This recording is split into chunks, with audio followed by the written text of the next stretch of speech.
911. What's the address of your emergency case then? Okay, tell me exactly what happened. We heard and looked in. The garage door was up, and I thought the gentleman was backing out. And I went back to my house, but he never backed out. And I came back over, and his driver's side window is shattered, and he's battered and can't answer. He's inside. I don't know if somebody tried to shoot him or if he shot himself or what. I don't know. He didn't send an ambulance in a hurry. An EMT. He's still alive. He's moving. Okay, what's going on with him?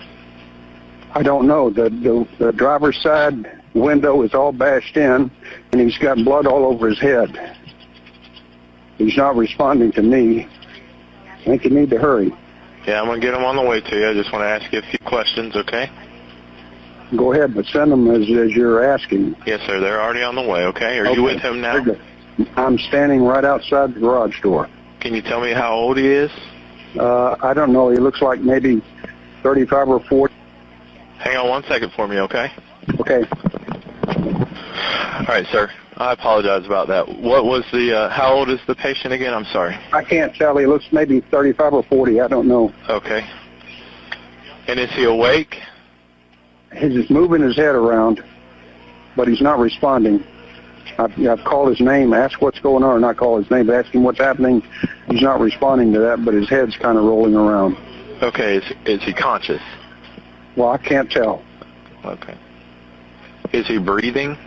I can't tell that. I'm assuming he's breathing if he's moving his head around. Did you ever hear him talk or anything? No. Okay. You said he's sitting in the car, right? Correct, in the driver's seat. Okay, where exactly is he? In the driver's seat? You know, in the driver's seat. Is he in the garage or? In the garage. Okay. Can you direct the emergency crews to him, sir? Sure. Okay. All right, I'm sending the paramedics to help you now. Just stay on the line. I'll tell you exactly what to do next. Okay. If it's safe to do so, see if he is conscious and breathing or moving at all, okay? It's not safe for me to do. I don't want to put my hand in here. Okay. Well, help's on the way. Okay. All right. I'll be standing by. And I've heard about break-ins in the area, and so I decided to walk over and take a look. And the garage door was up and asked him what was happening. And then I saw the window was shattered, and he's got blood. I'm going to be over here waiting for the EMT, honey. Okay, go ahead, but just tell the kids to hold on inside. They're okay. But tell them I'm out here. All right, just stay on the line with me for now, okay, sir? Okay, I got him on the way to you. Very good. I'm standing at the street, so if I see him coming down the street, I can direct him right in. So he won't respond to you at all? Not to me. Holler at him or anything? Yeah, he didn't respond, but his head's kind of moving around. Okay. But I've walked away from the car right now. I'm standing at the street, so. And he's? No. Okay. He's inside. The window's shattered. The garage door was up. Okay. Where is the vehicle dispatched from? I'm not sure. Give me a second. I'll try to see where they are, okay? Is he still moving around? I don't know. I'm standing at the street now trying to wait for your vehicle. Did you say you were checking on where it was? Yes, sir. Or where it's coming from? Mm-hmm. Where is it coming from? I'm checking. Okay. Got several people on the way. Looks like one person's coming from McClay Road. Okay, well, it may take them a while to get here then. We're close to the hospital, so. Mm-hmm. So you're saying his head is bloody now? Yeah, it's been bloody. I mean, it's... Okay. The window shattered. I don't know if he's tried to shoot himself. I don't know what the situation is. And it's the driver's side window, correct? That's correct. He's still moving around, so he's alive. Okay. Looks like I should have an officer coming up the roadway. Okay, well, we need EMT. Well, the officer's going to be there first. They're not going to come until we figure out what's going on, but they're on the way as well, okay? He better be if this guy's got a shot living. Yes, sir. They're on the way as well, okay? Yeah. It looks like could be an officer now. Is he there? Yeah, he's just coming up right now. Okay. I'm going to go ahead and let you go, sir, okay? Okay, very good. Thank you. Right. What if I told you that a grandmother, a woman who never received so much as a parking ticket, orchestrated one of the most calculated contract killings in modern American history? What if the person who claimed to love her grandchildren more than anything engineered the destruction of their father? What if every word she spoke in court was a performance rehearsed for an audience that would never believe her? And what if the truth was hiding in plain sight for over a decade, protected by money, family loyalty, and layers of carefully constructed lies? This is the story of Donna Adelson, a 75-year-old matriarch who didn't pull the trigger, didn't hire the hitman directly, and never stepped foot in Tallahassee on the day of the murder. But make no mistake, she was the architect, the mastermind, the one who turned family loyalty into a weapon and maternal love into a motive for murder. She lived in a luxury condo in Miami. Wealthy, respected, a grandmother who attended synagogue, hosted family dinners, signed checks at the family dental practice. On the surface, she was ordinary, unremarkable, the kind of woman you'd see at the grocery store and never think twice about. But underneath that facade was something else entirely. A woman who believed that money could solve any problem. That family came before everything. Even before the law. Even before morality. Even before human life. And when the law stood between her and what she wanted, she didn't accept it. She eliminated it. With calculation. With patience. With the kind of planning that takes months. Maybe years. The kind of planning that requires checking off boxes. Finding the right people. Moving money in the right way. Creating distance between yourself and the violence. Making sure that when the inevitable investigation came, there would be no direct line connecting you to the crime. But here's the thing about careful planning. It leaves a trail, not of blood, not of weapons, but of decisions, choices, moments where you had the opportunity to stop and didn't, where you chose to proceed, where you signed your name, spoke certain words, made certain calls, and those moments, accumulated over time, become evidence. They become the story of who you really are when you think no one's watching. Before we go further into this twisted tale, if you're drawn to cases where the truth hides behind family secrets and courtroom performances, you need to subscribe to Dark Trail Files right now. We don't just report the facts.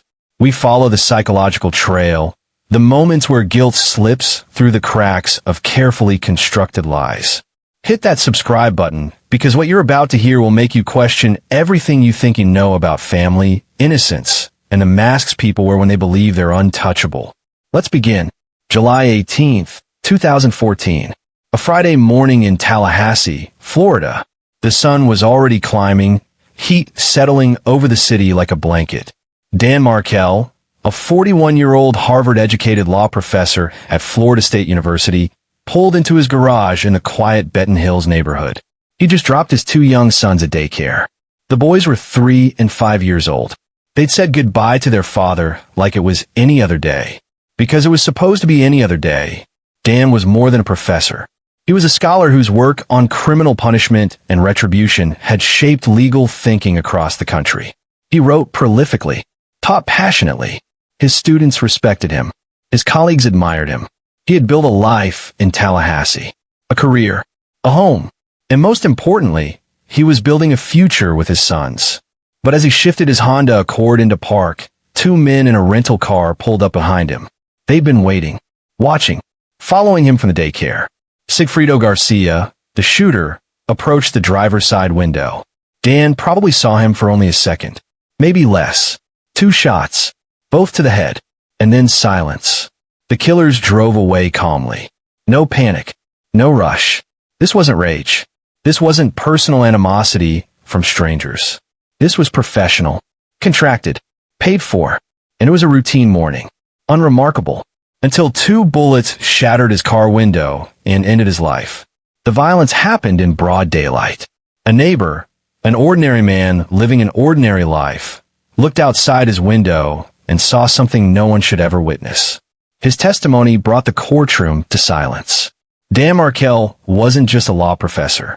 He was a scholar with a national reputation, a father fighting desperately to remain in his children's lives. And that fight, that refusal to let his ex-wife relocate with his sons to be closer to her family, signed his death warrant. His ex-wife was Wendy Adelson, daughter of Donna and Harvey Adelson, sister to Charlie Adelson. The Adelson family represented success by every conventional measure. Wealthy, educated. They owned a thriving dental practice in South Florida, the Adelson Institute for Aesthetics and Implant Dentistry. Harvey and Donna had built it together. Charlie worked there. It was a family business in every sense. Money flowed freely. Luxury condos in Miami. Country club memberships. The kind of life where problems get solved with checkbooks and connections. And the Adelson family had a problem. Winnie wanted to move back to South Florida with the boys. To be close to her parents. Close to the family. To return to the life she'd known before Tallahassee. Before Dan Markel. Before the marriage that had ended in bitterness and legal battles. Dan Markel said no. The divorce had been finalized in 2013. Messy. Acrimonious. Filled with accusations and resentment on both sides. When Winnie filed a motion to relocate the children to South Florida, Dan fought back. He argued the boys needed stability. They needed their father. They needed Tallahassee, the only home they'd ever known. The court agreed with him. The motion was denied. The children would stay in Tallahassee with split custody. Winnie could not take them to Miami. For most families, this would be painful, difficult, heartbreaking even.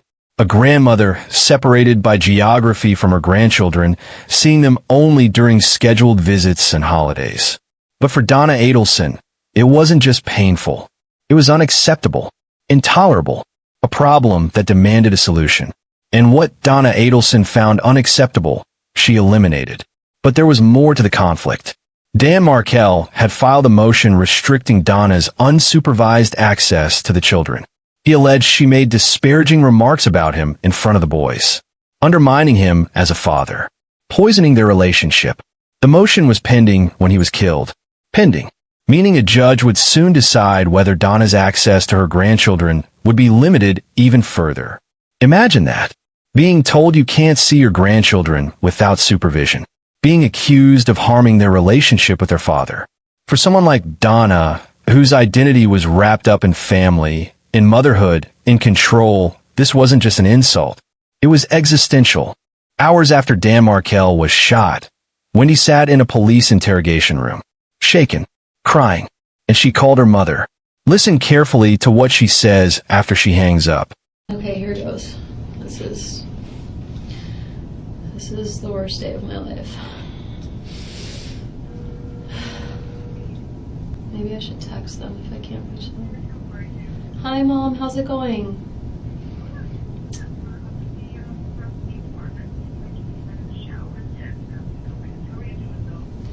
Mom, I need you to sit down. I am fine. The boys are fine. I need you to sit down. I'm fine, and the boys are fine. Danny has been.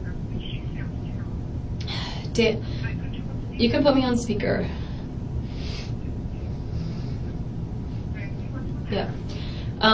Danny has been shot. And I don't think he's gonna make it. And so I know. So I found this out around 1 or 2 today, and I'm at the police station, and I'm trying to help them figure out who may have done this.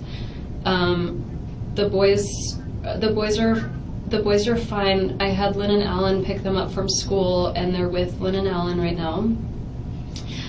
And I'm gonna leave here soon and go be with them. But I really need you to come here and be with me. But I want you to either fly, obviously you can't leave right now, but I need you to get yourself together. If it's too much to drive, I'd really rather that you flew up. I'm at the police station, and I'm gonna leave soon and be with the boys before they go to bed. They're with Alan and Lynn, and they're totally fine. Yeah, the boys are fine, but they don't know anything yet. In his house, I know. So I just need you to calm down before you get in the car, okay? Okay, so, and it's, it's evening, so if you want to come here tomorrow, I have a lot of people that'll, be here with me, and, we'll have a lot of support. So I want you to take your time and just be safe in getting here, but I'd like you to come when you can, okay? Yeah. Okay, all right. I love you.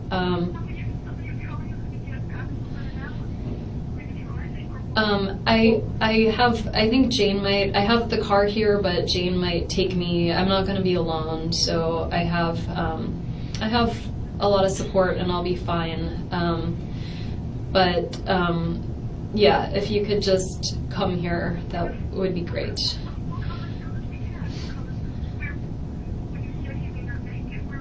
He's in the ICU in the hospital. Okay, but be careful, okay? Okay. Okay. Okay. Love you too. Bye. Mom? Oh. You did awesome with that call. Thanks. You were so stressed out about it, and you handled it. If he goes to the house, Sorry, my mom might be calling back because she heard me. Mom? You did, yeah. I just wanted to ask if you could just tell Charlie for me. I just don't want to be making calls right now, so if you could just tell Charlie for me, that would be great. Okay, and just, it's on the news a little bit that there was a shooting on Trescott, and so I'm starting to get a lot of calls, and I'm not going to be answering them unless they're from you, so I would really try not to tell anybody what's going on just yet, just because, he's in the hospital, and Charlie, I talked to Charlie earlier today, obviously before any of this happened. I talked to him at 10 this morning, and he said that he was coming to visit you guys this weekend, and he had plans, and he sounded good. I just can't, Mom. So can you just tell him? Yeah, just tell him for me, and then I'm sure I'll talk to him soon. But I don't want to be on the phone unless I have to right now. Okay? Okay. All right. Love you too. Bye.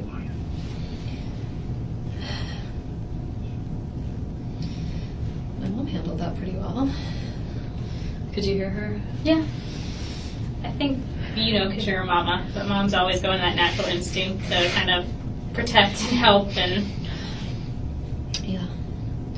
I'm waiting to hear from you whenever you can. That's Jane. When she said she's here if I need company or a ride, do you think she meant here, metaphysically, or here, in the lobby? No, I think I would hope metaphysically. And again, remind me, Jane's the neighbor down the street oh no, Jane. Whoa. What kind of a rude way to say it.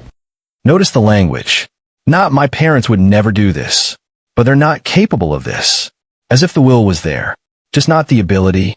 She's reassuring herself, not the police. The Adelson family operated as a closed system, a feedback loop of shared grievances. In psychology, they call this groupthink. When everyone in a group believes the same narrative, reinforcing it, until it becomes the only reality they can see. Donna didn't just dislike Dan Markel. She saw him as the obstacle between her and her grandchildren, between Wendy and happiness. In her mind, Dan Markel wasn't a person with rights. He was a problem. Something that needed to be removed. And in the Adelson family, Donna's perspective became everyone's perspective. Because when one person controls the money, the business, the family dynamics, their reality becomes the family's reality. Emails between Donna and Wendy revealed the pattern. Donna didn't just support her daughter. She strategized with her. In one email, Donna wrote about offering Dan Markel $1 million to allow the children to relocate. $1 million. Think about that. When that didn't work, she wrote, everyone has a price. Fight for yourself. But what if someone doesn't have a price? What happens when a matriarch encounters someone who won't bend? Donna had other ideas. Wild ideas. Documented in emails. She suggested they try to get Dan to convert the children to Christianity, then use that against him. She talked about dressing the boys in costumes that would embarrass Dan. She discussed trying to bribe him, pressure him, strong-arm him. Every possible angle. All documented. All showing a woman obsessed with winning a battle that wasn't even hers. This wasn't Wendy's divorce anymore. It was Donna's war. Wendy's ex-boyfriend testified that Wendy once told him, "Last summer, my brother looked into all options to take care of the Dan Markel problem, including hiring a hitman." She said it casually, like it was a joke, like Charlie had considered it but bought her a TV instead. Except the TV was code. The Adelson family loved codes. Speaking in metaphors. Because if you never say the actual words, you can create plausible deniability. But the hitman wasn't hypothetical. The hitman was real. And the TV was code for the murder itself. A confession disguised as humor. The plot was elegant in its structure. Criminal in its execution. But elegant nonetheless. Layers upon layers of insulation. Distance between Donna and the actual violence. This wasn't amateur hour. This was careful planning. Donna would fund it, provide the money, control the resources. Charlie would execute it, handle the logistics, find the people, make the arrangements. And layers of people would insulate them from the actual violence. From a man who would pull the trigger. Charlie Adelson, a dentist with a thriving practice in South Florida, wasn't a killer. He was a professional, educated, successful, but he had connections through his personal life. Specifically, through his ex-girlfriend, Catherine Magbanua. Catherine knew people, dangerous people, people who lived in a different world than the Adelsons. Sigfredo Garcia and Luis Rivera, two men with gang ties and criminal histories. Men who would kill for money, who had killed before, for whom violence wasn't theoretical. It was transactional. $100,000. That was the price. That's what it cost to end Dan Markel's life. Paid in installments. Disguised as legitimate payments. Laundered through the family business. Catherine Magbanua started receiving paychecks from the Adelson family dental practice 3 months after Dan Markel's murder. October 2014. The first check arrived. Then another. And another. 44 checks in total. Handwritten. Signed by Donna Adelson herself. Her signature on every single one. Catherine Magbanua never worked a single day at that dental practice. Never cleaned a tooth. Never scheduled an appointment. Never stepped foot in the office except to pick up checks. But she cashed every single one of them. And investigators traced where that money went. Some of it to Catherine. Some of it to Sigfredo Garcia. Some split with Luis Rivera. Payment for services rendered. The money flowed from Donna, through Charlie, through Catherine, to the killers. A paper trail disguised as payroll. Legitimate on the surface. But underneath, it was blood money. Compensation for murder. And every check Donna signed was evidence. A signature connecting her directly to the conspiracy. The prosecutors would later argue this in court. Why would Donna sign those checks? Why would she put Catherine Magbanua on payroll? The defense claimed Charlie told his mother to do it. That Donna didn't ask questions. That she was just being a dutiful mother, helping her son with his business affairs. But the prosecution had a different interpretation. Donna knew exactly what those checks were for. She was funding the murder, paying the participants, ensuring their silence with continued payments. By 2016, police had identified the conspiracy. They knew about Donna, Charlie, Catherine, the hitman. They had financial records, phone records, witness statements. They knew the who. They knew the how. They knew the why. But they needed more than suspicion. They needed evidence of consciousness of guilt. They needed the Adelsons to expose themselves, to prove they knew about the murder, to make them panic. So they set a trap, an operation the FBI calls a bump, a controlled approach designed to rattle suspects, to make them reveal what they know through their reactions. April 2016, an undercover FBI agent approached Donna Adelson on a Miami street. What happened next would unravel everything the family had worked to hide. Watch closely. This isn't just an investigation. It's a psychological trap. Black towards, what is it? Yeah. Okay, bye.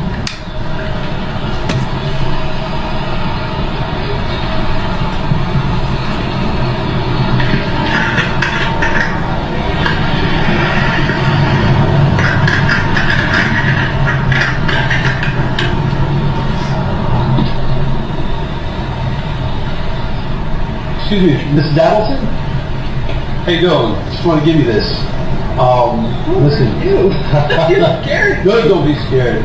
Listen, I just want to let you know that we know that your family has been taking care of Katie and her friend moved on for quite some time after your problem up north had been resolved.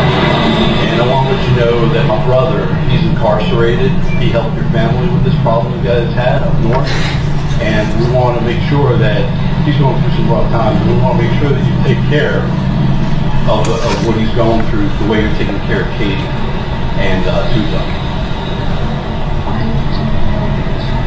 Well, this will explain it. Thank you.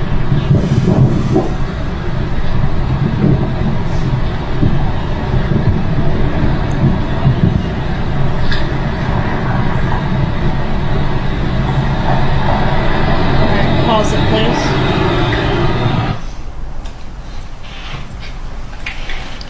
Does the defendant remain under surveillance for some time after this? She does. Okay, we see her take the paper from the undercover and fold it and put it into her purse. Does she ever take it out and look at it before she gets back into her building? Not that we ever saw, no. Okay. And does she make any phone calls once she goes back into her building? When she goes back into her building, she does. And who is the first person that the defendant calls after the bump? Charlie Adelson. Right, is that call A? It is. Okay, publish call A, please. Hey, Hans. Tonight after work or some other time in the very near future, I need to speak with you. Okay. Okay. Did someone write a letter to you or something? I've got some paperwork hand delivered to you. You're being sued? No, that's what I thought it was, but I'm going to talk to you. Okay. Okay, so, I mean, I can hope to figure out something. Depends how late you'll be, wherever you are. Well, I'm in Mitch Klein's office on Park Boulevard. Okay. So I'm right now in Skyline Chili, and I'll be at his office in the afternoon. Okay. So the boys who finished their piano lesson around 4-ish, and I've got the traffic over there, and they take a ride with them up there. Does Dad know about this? The dad at work today, fortunately. What's, is it IRS? You know, those IRS people, they're kind of foggy sometimes, but, fortunately not known. Okay. So I will talk to you. I'll give you a heads up if I'm going to drive up that way. Okay? And, Does Wendy know that? Is it involved Wendy? No. So let me just talk to you later, and What is it? Is there a health okay? Yeah. Does it involve me or other people? Well, probably both of us. What's that? Probably the two of us. So you probably have a general idea what I'm talking about. So let's just find some time to talk to each other and take the boys for a ride, okay? You're going to take the boys up there? No, maybe they can come home. Maybe we can get here till about 7 when some dad gets here. So does Martin to be talking to me today?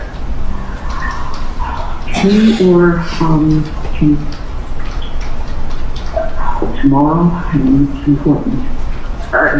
What's it like? I'll be up at Mitch Klein's office. You want to come up? Oh yeah. Oh really?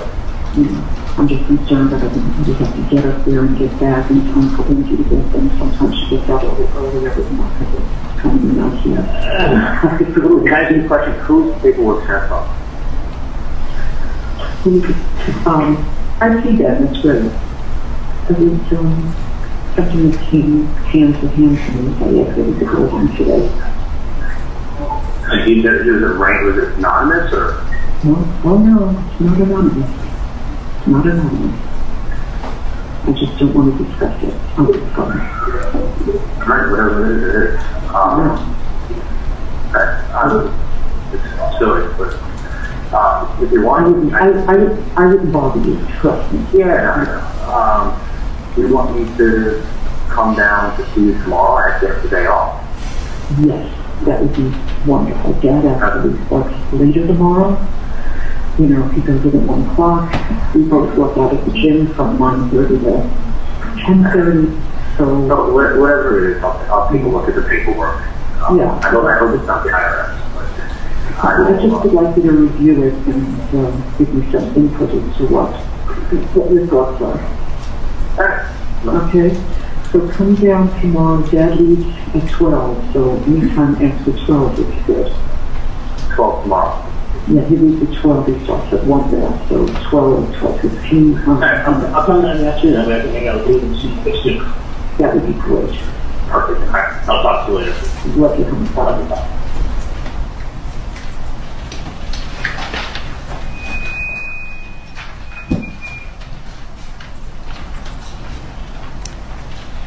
Would you describe the defendant's demeanor on this call as really calm? Yes, She says Dad's at work, fortunately. she does.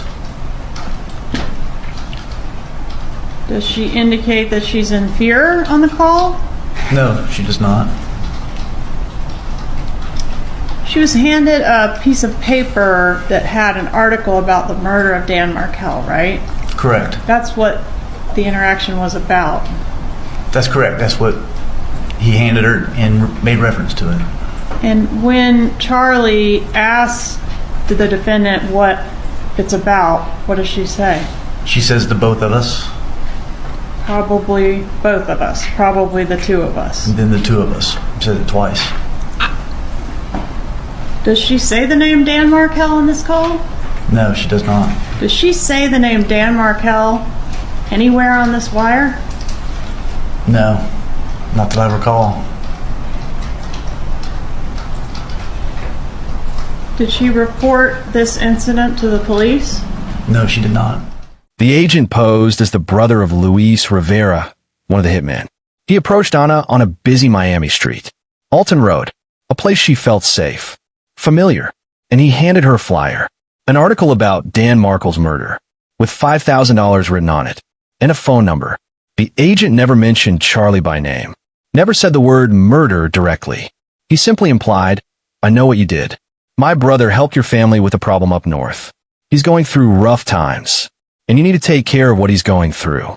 Watch Donna's face in that video. The confusion, the fear. She says, you're scaring me. But she doesn't say, I don't know what you're talking about. She doesn't ask questions. She takes the flyer, and then she runs. Donna's reaction wasn't curiosity. It was immediate panic. An innocent person, approached by a stranger making cryptic threats, calls the police. But Donna didn't call the police. She called Charlie within minutes. The conversation was recorded. I got some paperwork hand-delivered to me. Not some stranger approached me. Paperwork. Code language. Deliberately vague. Does it involve me or other people? Probably both of us. You probably have a general idea what I'm talking about. Charlie didn't ask what paperwork. He asked if it involved him. Because he already knew. They both knew. And they both knew they couldn't discuss it on the phone.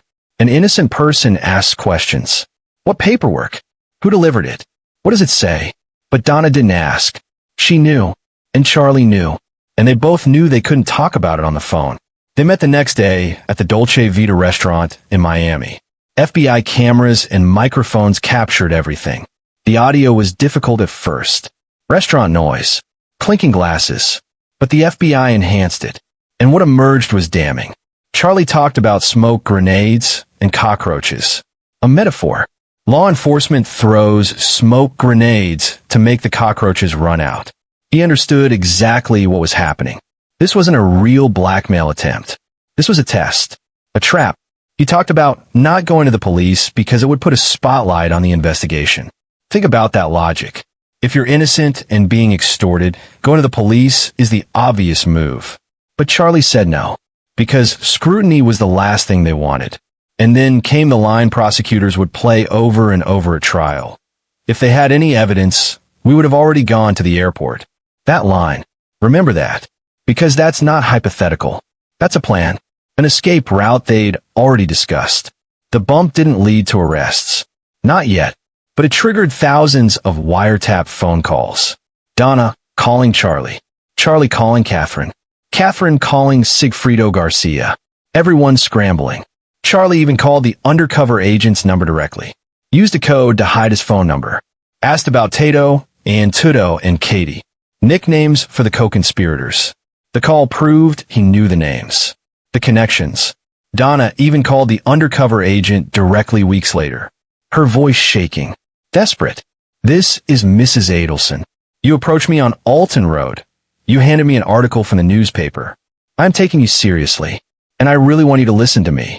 I know I lost my ex-son-in-law. But it's not me. I can't take this kind of stress. Listen to that phrasing. I know I lost my ex-son-in-law. Not someone murdered him. Lost. Passive language. Distancing language. And then, it's not me. Not I didn't do this. Just, it's not me. Innocent people defend facts. They explain what they know. What they don't know. Guilty people defend identity. They assert who they are. What they would never do. Donna's entire response was identity defense. I'm not that person. I can't handle this stress. But never once did she explain why a stranger claiming to know about Dan Markel's murder would approach her specifically. Because she wasn't confused. She knew exactly why. In 2016, Sigfrido Garcia and Luis Rivera were arrested and charged with first-degree murder. The evidence was overwhelming. GPS data placing them in Tallahassee. Cell phone records. The rental car. Luis Rivera cooperated. He took a plea deal. 19 years in exchange for testimony. He admitted his role, described the planning, named everyone involved. Sigfrido Garcia refused to cooperate. He went to trial in 2019. The jury convicted him. Life in prison without parole. The triggerman. But prosecutors knew he didn't act alone. Then came Catherine Magbanua. Her first trial in 2019 ended in a mistrial. 10 votes for conviction. 2 for acquittal. Not enough. She was tried again in 2022. This time, guilty on all counts. Life in prison plus 2 consecutive 30-year sentences. The go-between. The connector. In 2022, after enhanced audio from the restaurant meeting became clearer, Charlie Adelson was arrested. His trial in November 2023 was televised. Charlie testified in his own defense. Spoke for hours. Tried to explain away everything. The phone calls. The payments. The conversations. The jury didn't believe him. Guilty on all counts. Life in prison plus 30 years. Charlie Adelson would die behind bars. And then came Donna. November 13th, 2023. Miami International Airport. Donna Adelson and her husband Harvey stood at the gate, boarding passes in hand. One-way tickets to Vietnam. A country with no extradition treaty with the United States. They were minutes from vanishing. And then this happened.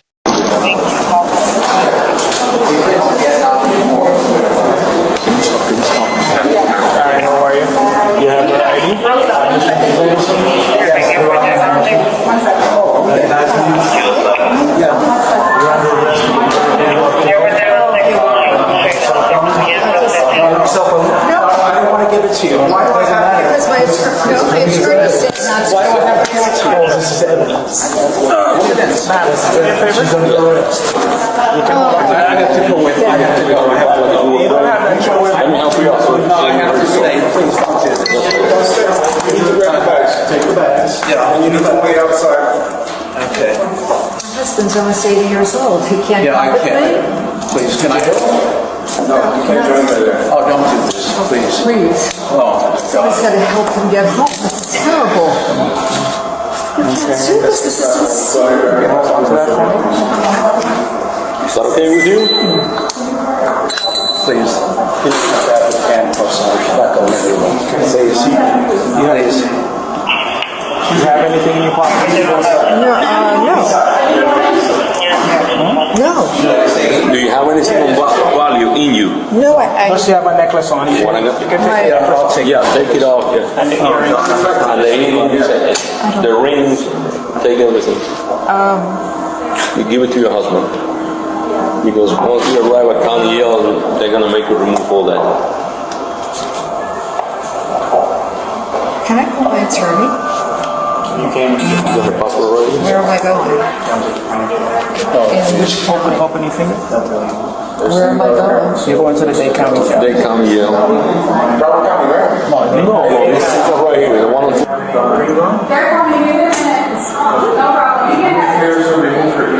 I'm sorry, remove her earrings?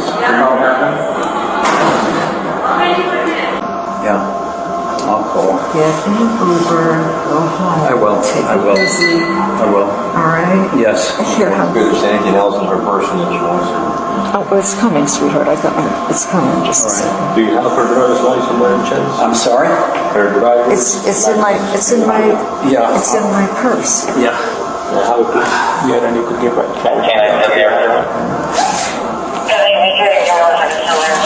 Sure. It's You need her almost there. passport? Or can I give it to the husband? The passport can I give it to the What's wrong? Where is it? It's in the blue and white. It's in the blue and white. Yeah, but I'm going to get her driver's license. But, yeah. And the license, the address on your license is correct? Yes. She needs all her. When she goes to the jail, they work with the hospital. They're all in here, though. Yes, they work. If I take them here, what will happen is when you go there, they toss them out. So when you go to there, you will meet the nurse and the doctor, and then they'll work in conjunction with the hospital to get you whatever you need. Yeah, but I don't have a list with me. I know what's. I have a.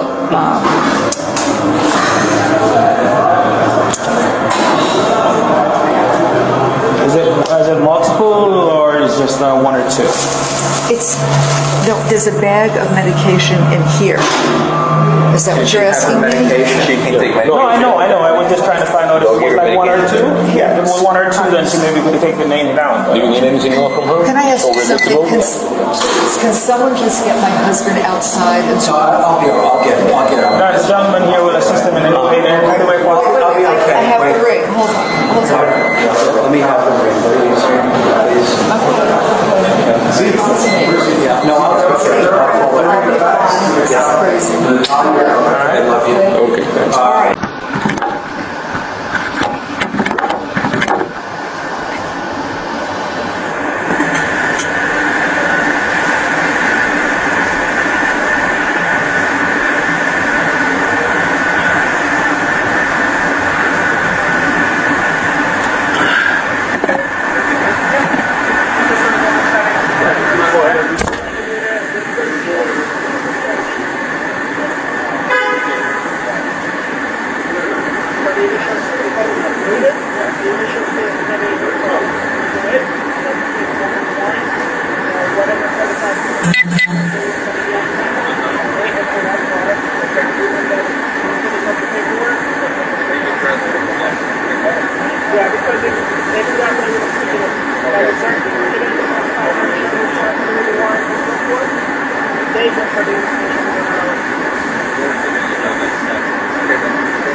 Donna looked stunned as the handcuffs clicked. Her husband begged to go with her. She kept asking about him. He's almost 80 years old. He can't come with me. They had researched non-extradition countries, talked about it on wiretap calls, purchased cemetery plots as if planning for a future they wouldn't be around to see. And when Charlie was convicted, they didn't wait. They ran, or tried to Donna Adelson's trial began in August 2025, but it wasn't smooth. Jury selection was supposed to start in September 2024. Then Charlie, from prison, revoked his attorney conflict waiver. The trial was delayed. Donna had to find new counsel. When the trial finally began, the evidence was overwhelming. Wiretaps, financial records, testimony from co-conspirators. Her own daughter took the stand. Throughout the trial, cameras captured Donna's every reaction, every expression, every moment she thought the jury was watching. What you're seeing isn't grief. It's calculation. Witness stand. Yeah.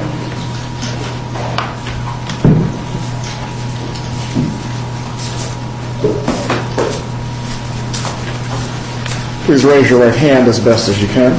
Do you swear or affirm the testimony you're about to give will be the truth? Yes. You may take the seat. Please speak loudly and clearly. You may examine Mr. Zellman when you're ready. Thank you, Your Honor. Just a moment.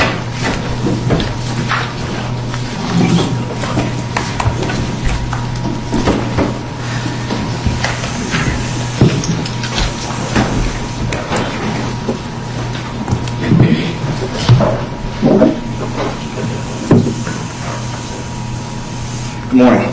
Good morning. Can you please state your name for the record and make sure you speak into the microphone?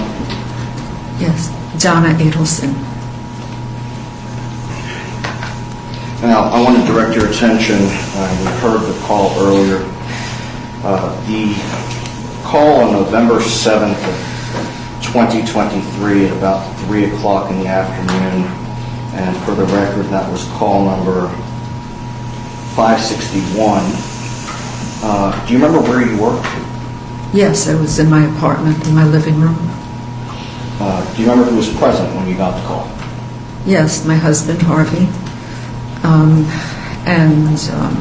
friends of mine, my attorney, Susan Brotman, and her husband, Richard Chagrin. You said your attorney. What kind of law does Ms. Brotman practice? Or did she? She does estate planning. Was Ms. Brotman present at your apartment for the purposes of providing you with legal counsel? Yes, she was. And you remember receiving the call from Charlie? Yes, of course. And where was Charlie at the time? So he was in a room by himself. It was after the conviction. Was he in jail? He was in jail. Okay. What did you do when you saw that Charlie was calling? Answered the phone. And you heard the recording that we played earlier? Yes. And you agreed for your call with your son to be recorded, correct? Yes. As the call was happening, do you know at what point Charlie was no longer on the call? No, only when because I was talking, and then all of a sudden I asked him something, and I said, "Charlie, do you hear me, Charlie?" And I said it a few times, and he didn't respond anymore, and I knew the call was over. Now, in the course, during the time that your son was incarcerated in Leon County Jail, did that happen more than, was that a frequent occurrence? Yeah, it happens. It happens a lot, unfortunately.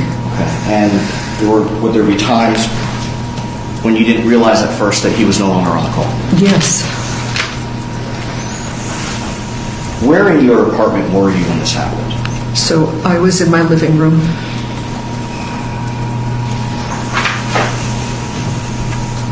And you heard your voice on that first call number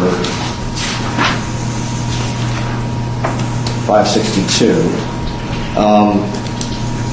when you repeated, "Charlie, Charlie, are you there?" Right.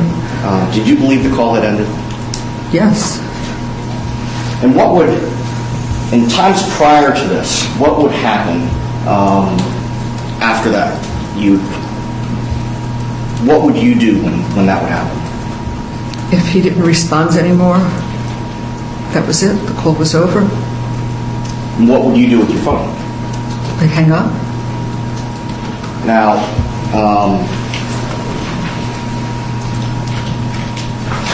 same thing with the call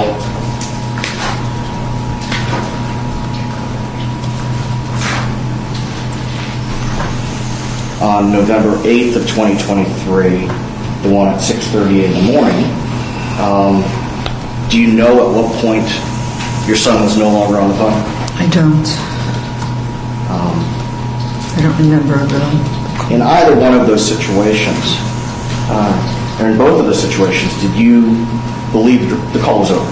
Yeah, the call was over. He was gone. And you went about your business? Yes. Now, with respect to the November 7th, 2023 phone call when your attorney, her husband, and your husband were present at your apartment, did you agree for your attorney-client conversation to be recorded? No. Did you agree for your conversation with your husband to be recorded? No, of course not. Now, the following day, did you agree for your subsequent conversation with your husband to be recorded? No.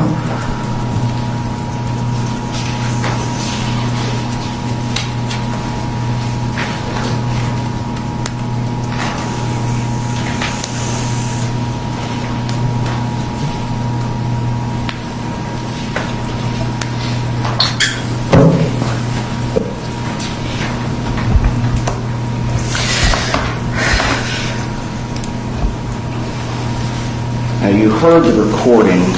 To consent to this call, press 1. Or recording of this call, press 1. Correct? Correct. You hung up the phone after those calls were over. Thought I did. Just a moment, Your Honor.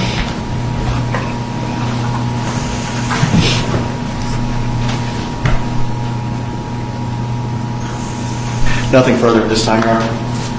Cross-examination.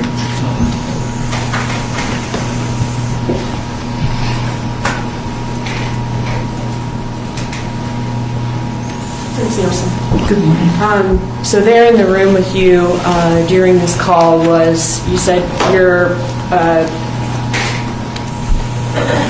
one of your attorneys, Susan Brotman, your husband, and then also Susan Brotman's husband. Yes, that's correct. Okay. And he was not your attorney? He was not. Your attorney? No, he's not an attorney. Okay. You were informed at the beginning of that call, this is the one on November 7th that recorded you while they were all in the room. You were informed that you were being recorded if you accepted that call? Yes. Okay. And that if you do not want to be on that recorded call, that you needed to hang up the call. Is that right? Are you saying, does the recording say... Right. If you do not want to accept that recorded call, you should hang up. If you do not... Yeah, no, I accepted the recorded call. Okay. And you typically do hang up your calls, you said, after I think I your did, calls yeah. with Charlie Adelson when he was in custody. All right, but this particular call that day, evidently you did not properly hang up, right? Evidently. Okay. And have you ever forgotten to press the button on a call before? I mean, it may have happened. I don't know. Sure. Has your phone pocket dialed people before? Has it what? Pocket dialed people before? When you've been out of custody. Pocket dialed? Right. I don't know what you mean. Like if your phone is in your pocket or in your purse and it accidentally calls someone you didn't mean it to? I mean, that could have happened, sure. Okay. And you also could have not pressed the button on your cell phone to end a call before, right? It's possible. Okay. It's not quite as big of a deal as it used to be when you would actually have to hang up the phone. Right. Okay. That's all. Thank you. Redirect examination. Briefly, Your Honor. The consent that you gave for the call to be recorded, when did that end?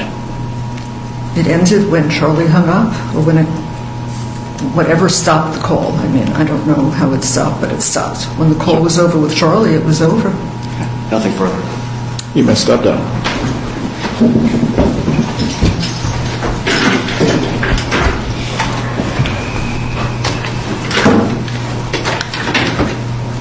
When he testified under limited immunity, she walked to the stand while Donna watched.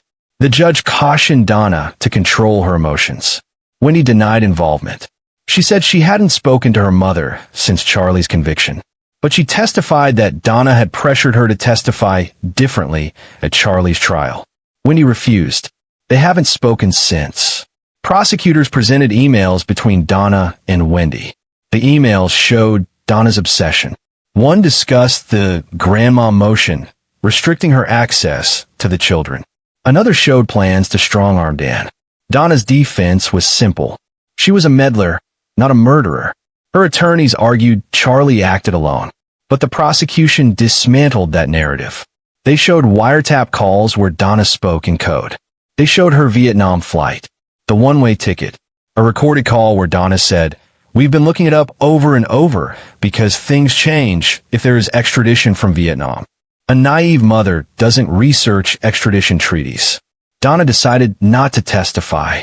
Let the performance happen through her attorneys, through her expressions, through the tears that came on cue. On September 4th, 2025, the jury returned a verdict. 3 hours of deliberation. Guilty on all counts. First-degree murder. Conspiracy. Solicitation. Donna gasped. Sobbed. "Oh my God." Her hands went to her face. It looked like genuine shock. Like she truly believed she'd be acquitted. The judge removed the jury. Told Donna to compose herself or he'd remove her too. This was the moment control slipped. Even after conviction, Donna refused to accept reality. When given the chance to speak before sentencing, she didn't express remorse. She didn't acknowledge the pain of Dan Markel's family. She performed, and this is what that performance looked like. What happened to Danny is unforgivable. But I am an innocent woman convicted of this terrible crime without evidence. Danny was a brilliant legal scholar. He would have been appalled at the total lack of justice that went on during my trial. He would have been embarrassed to have his name associated with any of it. There are 2 crimes here. The first was Danny being viciously murdered. The second one is taking my life, the life of an innocent woman. Convicting me should not be retribution for Danny's death. That is not justice for Dan. I've always respected the law. I've never gotten a parking ticket, but I'm going to prison for a murder I did not commit. I do intend to file an appeal so that hopefully I have the opportunity to be given a fair trial outside of Tallahassee. 11 years ago, Danny was murdered and taken from all of us who loved him. For the past 9.5 years, the state has broadcast to the world, including Danny's parents and sister, that I hired hitmen to kill him. Never in a million years would I have wanted Danny to be harmed or killed, nor could I ever do something that would leave these 2 small boys to grow up without him. I love these boys more than life itself. This is a lifetime of loss for these children. They didn't deserve this. His family didn't deserve this. Danny didn't deserve this. And so, as I appear before you today, Your Honor, I promise you with my whole heart, I swear to you on my life, I was not involved in any way with Danny's murder. I was not.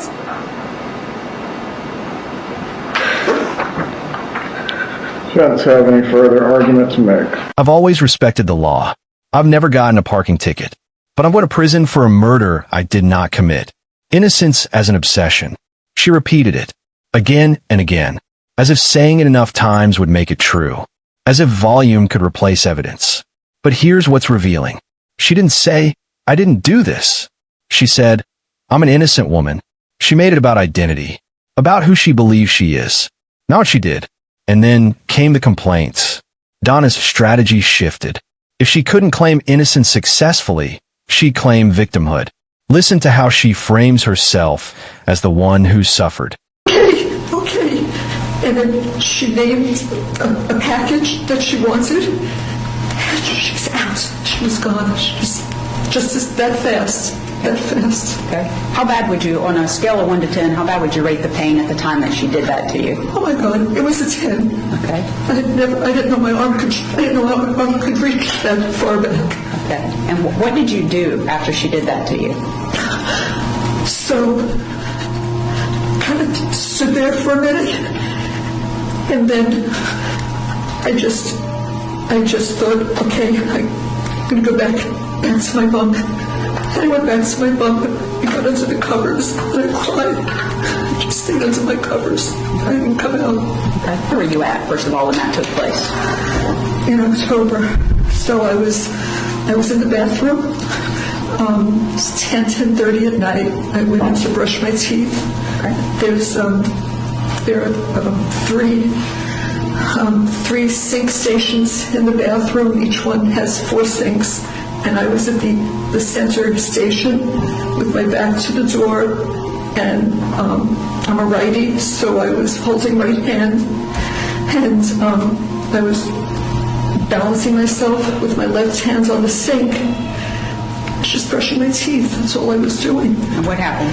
And my left hand away from the sink, and twisted my arm, and like jerked it behind my back, like with my neck. Okay. And did it hurt?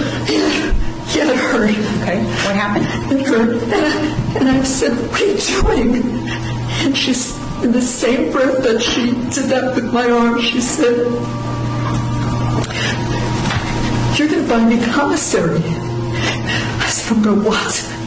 And she said, "Those pretty white teeth knocked out of your mouth, you're going to buy me commissary." 9 or 10, somewhere in the morning. Okay, and when she told you that she didn't have any sick call forms for you to request a Band-Aid and you would need to get it from the night nurse, approximately what time does the night nurse come?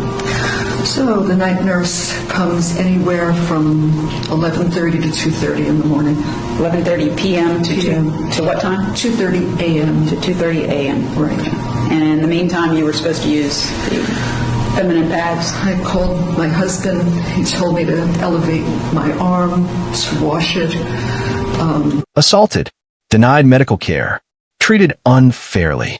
She redirected the narrative from Dan Markel, the father shot in his garage, to Donna Adelson, the woman inconvenienced by jail conditions. It's a classic deflection. When you can't win on the facts, you win on emotion. You make the audience forget who the real victim is. The judge had heard enough. As Donna continued her complaints, he cut her off. This moment crystallizes the power struggle at the heart of this case. Who controls the narrative? Wanted was a level playing field, but the court wanted the trial here in the hotbed of Tallahassee. I sat through 3 days of jury selection. 180 potential jurors were asked if they had developed an opinion in my case. Those that answered yes also added, "I believe she is guilty."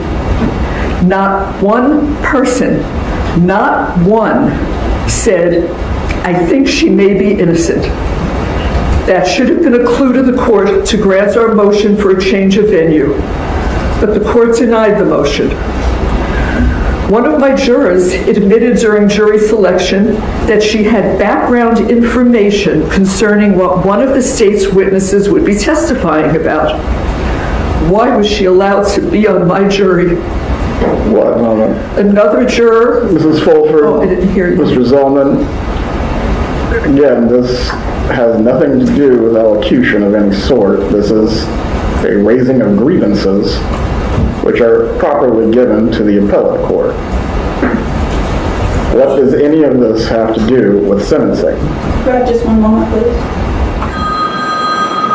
Turn that phone off or step out. Authority versus defiance. Procedure versus performance. The courtroom isn't a stage where Donna gets to direct the show, and the judge made that clear. Then came Harvey. Harvey Adelson stood in that courtroom and defended his wife with unwavering conviction. But as you listen, ask yourself, is this love, or is this the same echo chamber that led to murder? Thank you, Judge, and respected officers of the court for allowing me to speak. I have been Donna Adelson's husband for over 50 years. My wife sacrificed everything so that she could pour her heart and soul into our children, our grandchildren, and our marriage. This summer was our 54th wedding anniversary, and I had to spend it without her, hand in mine. She has done nothing wrong, and yet is being punished for a crime that she did not commit. I thought we lived in a different kind of world, but I guess I was wrong. I have listened, watched, and sat in the courtroom for the entire trial, and I could not help but scream in my mind by the witnesses that were brought forward by the prosecution who told outright lies. I didn't know that you could lie in a courtroom, but apparently you can. Danny's parents contend that they have never seen their grandchild. But for years they say they've never seen her. But Wendy has shared with me pictures and videos and letters from their visits. They have suffered immensely at the loss of their son, but they also contend to tell lies to the court about our grandchildren. Donna has always been a loving and caring wife and is innocent of the charges. A biased judge and jury were influenced by years of one-sided news pieces and social media. Dr. Ms. Fulford, this has nothing to do with the character of the defendant or relates to sentencing. May I have just one moment, please? Go ahead. Thank you.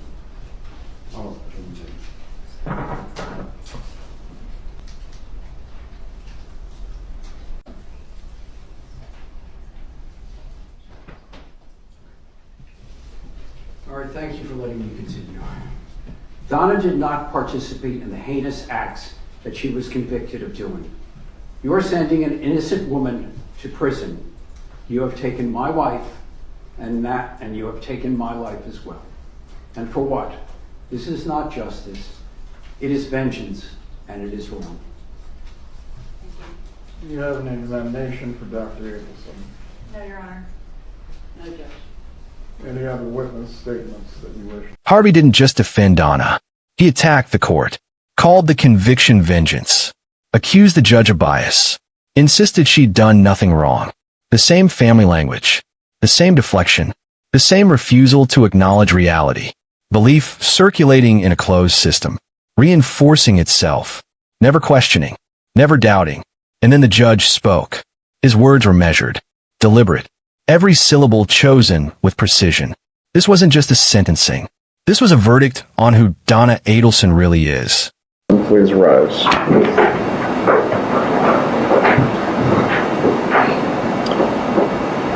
Level of planning and coordination to bring the murder of Professor Markel to fruition was significant in this case.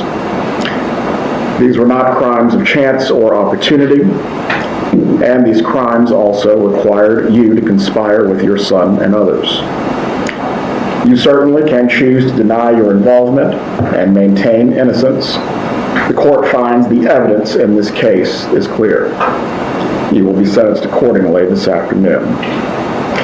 The jury has found you guilty on charges of first-degree murder, conspiracy to commit first-degree murder, and solicitation to commit first-degree murder, and the court previously adjudicated you guilty as to these same charges on September 4th of this year. On count one of the indictment for first-degree murder, you are hereby sentenced to life imprisonment without the possibility of parole or release pursuant to sections 782.04 and 775.082 sub 1 sub A Florida statutes. On count two of the indictment, conspiracy to commit first-degree murder, you are hereby sentenced to 30 years in the Department of Corrections that will run consecutive to count one. The court will also sentence you to 30 years in the Department of Corrections on count three. Counts 2 and 3 are to run concurrently. The court finds the evidence in this case is clear.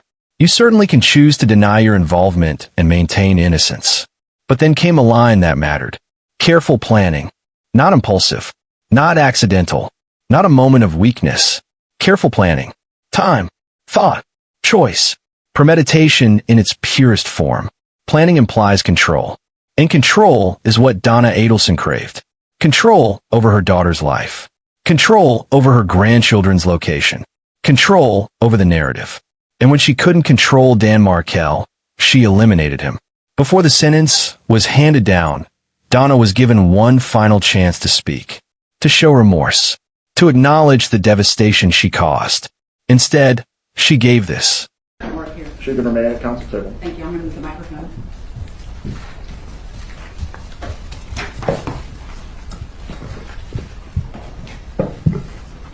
Speak loudly because this is not amplified. Okay. Is this loud enough, Judge? I can hear you. Thank you for letting me speak. My son-in-law, Dan Markel, was a fine and decent man. He was well educated and passionate about his career. He was a good son-in-law, but more importantly, he was a caring and loving father. On July 18th, 2014, his car was followed, leaving his home. It should have been just like any other day, an ordinary day in the life of Ben and Lincoln's father, but it wasn't. He didn't know when he left his boys off at daycare that would be the last time he would see them, and the last time they would see him.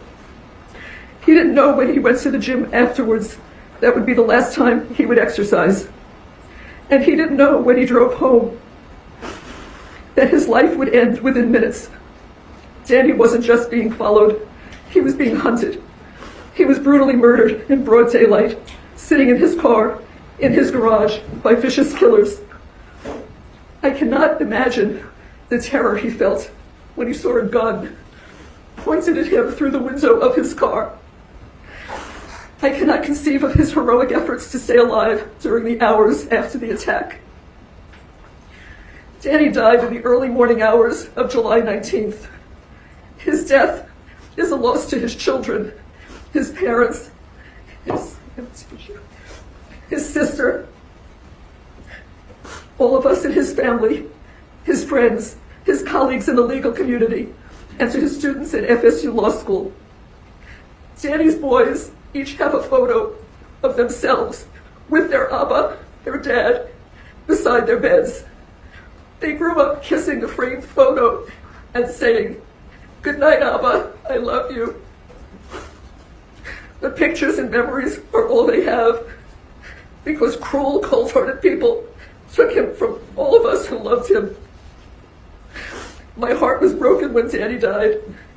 My grandsons were going to grow up without the father who loved them. I wondered, how could we help these boys through this trauma? It was then that my husband and I knew that the best way to honor Danny's memory would be to share with these children an abundance of love, the love that Danny would have given them if he were alive. It is interesting how the state can't make up its mind about who is what they call the, quote, mastermind behind this murder. In both of Catherine Magbanow's trials, the state claimed she was the mastermind behind Danny's murder. In my son Charlie Adelson's trial, they claimed he was the mastermind. And now in my trial, they claimed that I, this grandma, was the mastermind behind the murder. I had no idea that other people planned to cut Danny's life short. And the people who did this are exactly where they deserve to be. But I had no knowledge that this horrible, evil act was going to take place. If I had become aware of this plan before Danny was murdered, I would have stopped it. With not one iota of actual evidence, the state convinced the Tallahassee jury that I solicited and conspired with other people to have Danny killed. Where is the evidence prior to the murder? The evidence beyond a reasonable doubt that the state needed to prove their case? Where is the evidence before July 18th, 2014 at 10:50 in the morning? Before you continue, Mrs. Adelson, as it relates to this statement, is the defense trying to re-argue the trial? No, Judge, just giving Mrs. Adelson an opportunity to be heard. Mrs. Adelson, you certainly can continue. However, the court can take into consideration the utter lack of remorse that you are displaying. Please proceed if you desire to do so. Where is the evidence before July 18th, 2014 at 10:50 a.m. that revealed that I had any involvement in this vile and horrific act? Where is the solicitation and conspiracy evidence? The state needed to show that there was evidence before the murder to convict me. The state couldn't show that because there wasn't any evidence. They were trying an innocent person. It makes you wonder if the jurors were sleeping when the state had Sergeant Corbett on the stand for hours. Their own star witness testified that my phone was never, I repeat, never at my son's house on the night of the murder. The state's theory that my husband and I dropped off money to my son was blown out of the water by their own witness. And yet, the state continued to push that story, that lie of the so-called money drop to the jury through the remainder of the trial. And the jury bought into it, hook, line, and sinker. Reasonable doubt. Many months ago, my attorneys filed a motion for a change of venue. An expert witness testified that Tallahassee had been barraged with over 9 years of negative social media, printed news, television news, and podcast publicity about my family. He explained to the court, both with evidence and demonstratives, that for me to receive a fair trial, it needed to be held in any of the researched and designated areas in the state of Florida other than Tallahassee. All I wanted was a level playing field, but the court wanted the trial here, in the hotbed of Tallahassee. I sat through 3 days of jury selection. 180 potential jurors were asked if they had developed an opinion in my case. Those that answered yes also added, I believe she is guilty. Not one person, not one, said, I think she may be innocent. That should have been a clue to the court to grant our motion for a change of venue, but the court denied the motion. One of my jurors admitted during jury selection that she had background information concerning what one of the state's witnesses would be testifying about. Why was she allowed to be on my jury? What moment? Another juror... Mrs. Fulford, Oh, I didn't hear you. Mr. Zellman, again, this has nothing to do with elocution of any sort. This is a raising of grievances which are properly given to the appellate court. What does any of this have to do with sentencing? Just one moment, please.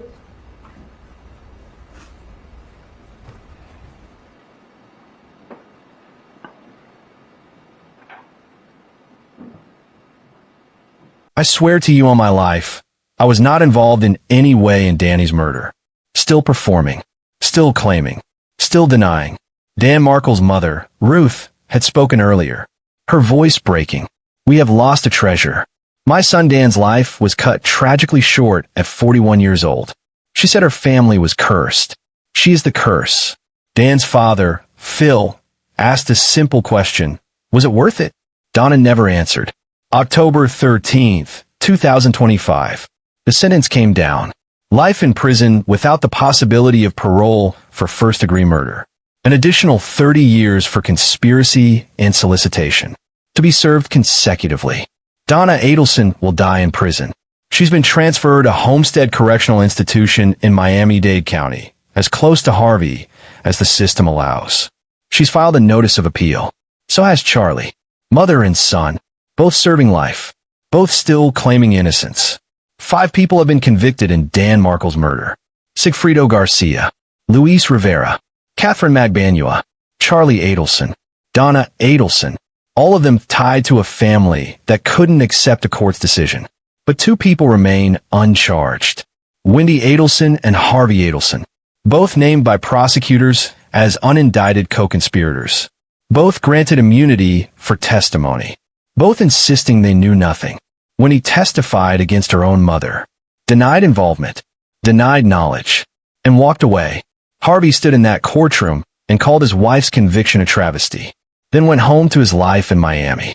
The question haunts this case. How much did they know? How much did they enable? And why haven't they been charged? The state attorney has said decisions will come. Months have passed. The Markel family still waits. Donna Adelson's entire defense was a performance. The tears, the proclamations, the victimhood, all of it choreographed for an audience.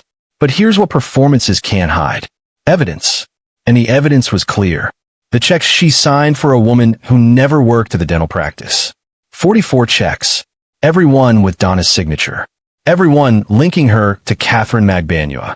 The phone calls immediately after the bump, speaking in code. Charlie asking if it involved him. Donna saying it probably involved both of them. No confusion, just immediate understanding.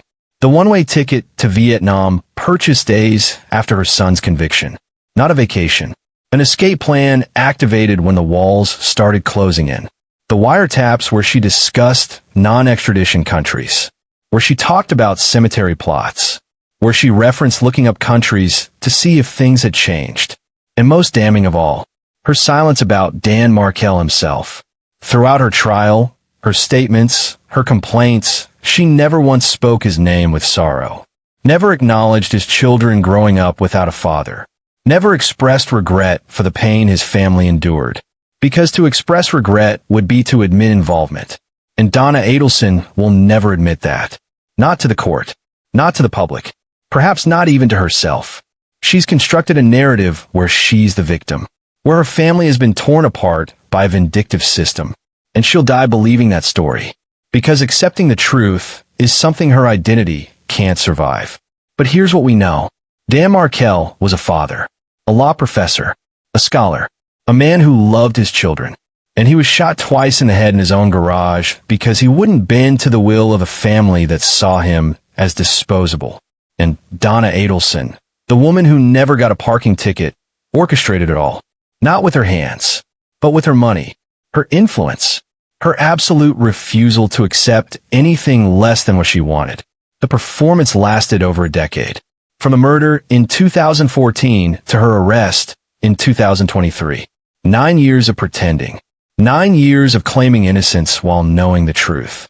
9 years of believing she was too smart, too protected by wealth to ever face consequences. But the performance is over now. The verdict is in, and the truth remains unchanged. This case isn't just about murder. It's about legacy, what we leave behind, what story becomes permanent. Dan Markel's legacy is his scholarship that will be studied for generations. His students who remember him. His children who will grow up knowing their father was taken from them. Donna Adelson's legacy is a life sentence and a family destroyed by her choices. It's being the matriarch who valued control over morality, who valued getting what she wanted over human life. Her grandchildren will grow up knowing what she did. Her husband lives alone now. Her son sits in prison. Her daughter hasn't spoken to her in over a year. Her legacy is isolation, imprisonment, the destruction of everything she claimed to be protecting. The performance is over. The verdict is in. And the truth, no matter how many times she denies it, remains unchanged. Donna Adelson orchestrated murder, and she will spend the rest of her life paying for that choice. This has been Dark Trail Files. If this case revealed something about human nature, about the masks people wear and the lies they tell themselves, subscribe now. Because we're not done following the trail. And neither should you.